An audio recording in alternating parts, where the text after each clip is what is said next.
önceki videomuzda board'u takmayı, board'la yürümeyi, board'la tırmanmayı öğrenmiştik. Şimdi bu videomuzda standing pozisyonu işleyeceğiz. Standing pozisyonu durmak ve yavaşlamak için kullanıyorum. Sırtım eğime doğru dönük olduğu zaman arka kenarı kullanıyorum. Yüzüm eğime doğru dönük olduğu zaman ön kenarı kullanıyorum. Daha önceki videoda söylediğim gibi board'da 2 tane kenar kullanıyoruz.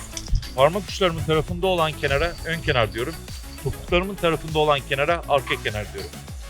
Standing pozisyonda, arka kenarda kalkarken board'umla eğim arasında 90 derecelik bir açı olması gerekiyor.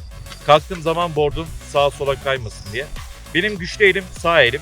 Kalkarken sağ elimden destek alacağım. Sağ elime sağ ayağımın topuna doğru yaklaştırıyorum. Kalktım. Vücut ağırlığım iki ayağım değişir. Sandalye oturur gibi geri oturuyorum. Parmak uçlarım havada. Topuklardayım. Yavaşlamak istediğim zaman dik duruyorum. Topuklarıma bastırıyorum. Kaymak istediğim zaman geri oturuyorum. Hiçbir zaman board'uma bakmıyorum. Vücut ağırlığımı iki ayağımda eşit bir şekilde dengeliyorum. Durmak istiyorum. Dik durdum. Topuklarıma bastırdım. Kaymak istiyorum. Geri oturuyorum. Ön kenar, parmak uçlarım tarafında olan kenar hiçbir zaman karla temas etmiyor. Dik durdum. Düşerken hiçbir zaman kollarımı uzatmıyorum. Kollarımı öne alıyorum. Geriye takla atıyormuş gibi düşüyorum. Snowboard'da en büyük sakatlıklar el bileklerinden olmakta. Düşerken hiçbir zaman ellerimizi kullanmıyoruz. Devamlı buraya alıyoruz.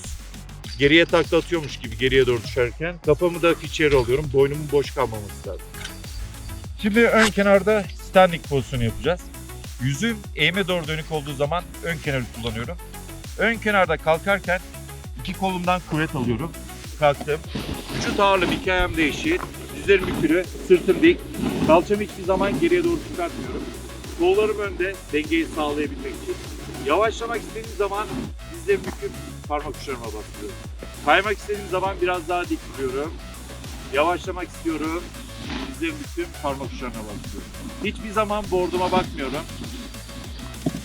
Board'umla eğim arasında 90 derecelik bir açı var. Yavaşladım. Düşerken kollarımı öne alıyorum. Daha önce söylediğim gibi kollarımı hiçbir zaman ileriye doğru uzatmıyorum. Bu ilk başta biraz size stres yapabilir. Geriyi göremediğiniz için. Bir sonraki videoda riding pozisyona geçtiğimiz zaman bunu stres yapacak bir şey olmayacağını daha iyi anlayacaksınız.